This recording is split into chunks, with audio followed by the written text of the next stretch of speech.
ቤተሰቦቼ እንዴት ናችሁ? እስቲ ዛሬ ካነበብኩት አንድ ላካፍላችሁ ማለት ነው። ለስኬታማ ትዳር ፍቅር ምን ያህል አስፈላጊ ነው? ስኬታማ ትዳር ከአንድ ሰው ጋር ደጋግሞ በፍቅር መውደቅን ይጠይቃል። በልጅነታችን ሁላችንም ፍቅር ካለው ሁሉ ነገር አልጋ ባልጋ ይሆናል የሚል ህልም ነበረን። እውነታው ግን ትዳር ቀላል የማይባል መመቻመች የሚጠይቅ ነገር መሆኑ ላይ ነው።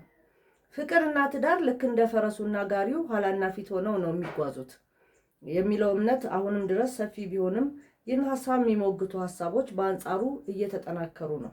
ይህን ጥያቄ አብራርቶ ለመመለስ ጥልቅ ፍቅር እንዴት ያለ ነው የሚለውን መረዳት ያስፈልጋል።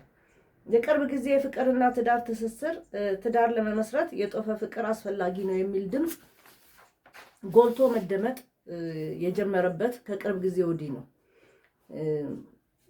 አንድ ፈላስፋ ስቴፈን ኮንዚ የሚባል በ2005 የሳቤ ከሁለተኛ ክፍለ ዘመን ወዲህ የመጣ ነው። ሰዎች ሁልጊዜ በፍቅር ይወድቁ ነበር፣ እርስ በርሳቸውም ከልብ ይፋቀሩ ነበረ። ይሁን እንጂ ፍቅር ለመጋባት እንደ ቅድመ ሁኔታ ይቀመጥ የነበረው ከስንት አንዴ ነው ማለት ነው። ኮንተዝ ቀጠል ያደርግና እንዲህ ይላል፣ ፍቅር የትዳር የጎንዮሽ ተፈላጊ ውጤት እንጂ ወደ ትዳር መግቢያ ቅድመ ሁኔታ ተደርጎ በብዙዎች ባህል አይታሰብም ነበር። በተመሳሳይ ሁኔታ ፓስካል ብሩክ በ2013 የሚከተለውን ይላል፣ ትዳር በብዙ ባህሎች ውስጥ የተቀደሰ ትስስር መሆኑን ይታመናል። ከዚህ ውጪ ፍቅር ኋላ ላይ የሚመጣ ከሆነ እንደ አንድ ተጨማሪ ቦነስ ይወስዱታል። ሆኖም በመቀመጡ ከትዳር ይልቅ ፍቅር ቅዱስ ሆኗል። ኋላ በመቀመጡ በምትኩ ትዳር ሁለተኛ ደረጃን እየያዘ ነው። በዚህ ምክንያት በተለይ በምዕራብ ዓለም የተጋቢዎች ቁጥር እየቀነሰ የመጣ ሲሆን የፍቺና ያለ አባት ወይም ያለ እናት የሚመሩ ጎጆች ቁጥርም በአንጻሩ እያሻቀበ ነው። ብሩካን ከዚህ በተጨማሪ ፍቅር ከትዳር ይልቅ ቅድሚያ ቦታ እየተሰጠው ቢሆንም ውስጡ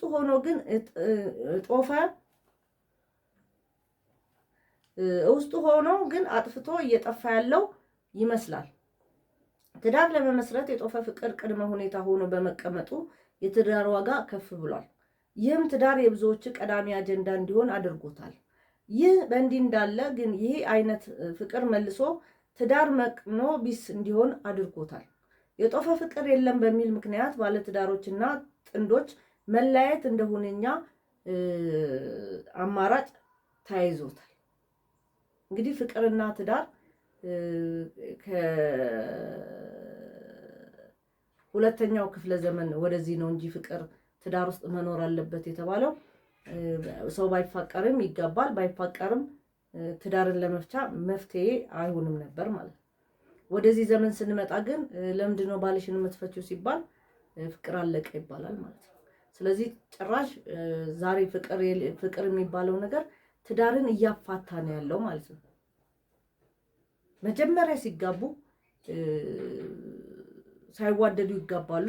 ከዛ በኋላ ደግሞ ወይም ደግሞ ተዋደውም ሊሆን ይችላል። ሲያልቅ ግን አለቀ ብለው ትዳራቸውን የመፍቻ ምን ያደርጉታል ማለት ነው።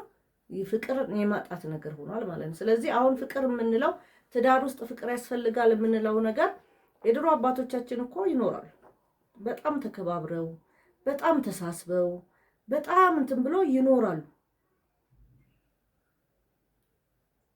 ፍቅር ቢኖራቸውም ባይኖራቸውም ማለት ነው። ያከብራታል። በሚስትነቱ በልጆቹ እናትነቷ ያከብራታል። እሷም እንደዚሁ በልጆቿ አባትነቱ ታከብሯል። ተከባብረው ይኖራል። ፍቅር አለቀ ብለው ሲፋቱ የድሮ እናቶቻችን አናውቅም። በአሁኑ ዘመን ላይ ግን ፍቅር አለቀ ብለው ሲጣሉ ሲፋቱ የፍቺ መንስኤ ፍቅር ይሆናል ማለት ነው። የመጋባት መንስኤም ፍቅር ይሆናል።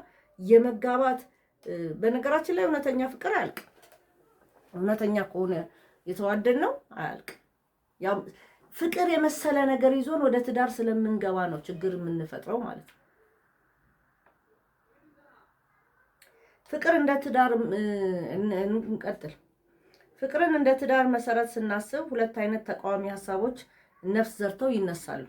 አንደኛው ትዳር ከፍቅር በተጨማሪ ሌሎች በርካታ ነገሮች ግምት ውስጥ እያስገቡ የምንኖርበት ማዕቀፍ ነው ሲል፣ ሁለተኛው ደግሞ የጦፈ ፍቅር አጭር ጊዜ ብቻ የሚቆይ በመሆኑ በረጅም የጊዜ ሂደት የሚመጡ የፍቅር ሌሎች ገጽታዎችን ይበልጥ ግንዛቤ ውስጥ ሊገቡ ይገባል።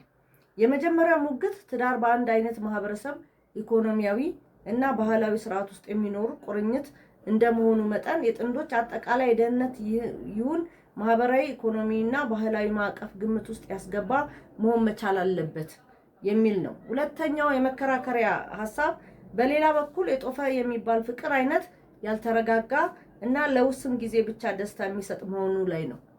ይህ ደግሞ ለረጅም ጊዜ የተረጋጋ ህይወት ምንጭ ሊሆን ከሚችል ትዳር ጋር ያጋጫል። ይሄ ያስሄዳል። ምክንያቱም የጦፈ ፍቅር የምንለው ለተወሰነ ጊዜ በስሜታዊነት የምንገባበት ነውና እሱን ይዘን ትዳር ውስጥ የገቡ ሰዎች ቶሎ ሲሰለቻችሁ ነው የምናየው ማለት ነው። ሁለተኛው መከራከሪያ ሐሳብ ደግሞ ሲጨመቁ ትዳር ሁለቱ መከራከሪያ ሐሳቦች ሲጨመቁ ትዳር በሚመሰረትበት ወቅት ለፍቅር ብቻ ቅድሚያ የሚሰጥ ከሆነ መጨረሻው ሲያልቅ ያምር ይሆናል። ትዳር ከፍቅር ውጪ የሚያስገኛቸው ሌሎች በርካታ ጠቀሜታዎች እንዳሉት ግልጽ ነው። በመሆኑም ትዳር ሲመሰረትም ሆነ የመፍረስ አደጋ ሲያንዣብብበት እነዚህ ከጦፈ ፍቅር ውጪ የሚገኙ ተጨማሪ ሁኔታዎችን ያገናዘቡ መሆን አለበት። ለምሳሌ ልጆች፣ ማህበረሰቡ፣ የሰው ማንነት። ለምሳሌ ትዳር ሲመሰረት ጥንዶች በጋራም ሆነ በተናጠል ቤት ውስጥ የሚያስፈልጉ ነገሮች ማሟላትና ጥሩ ወላጅ መሆን መቻላቸው በቀዳሚነት ሊነሳ የሚችል ጉዳይ ነው። አሁን እንግዲህ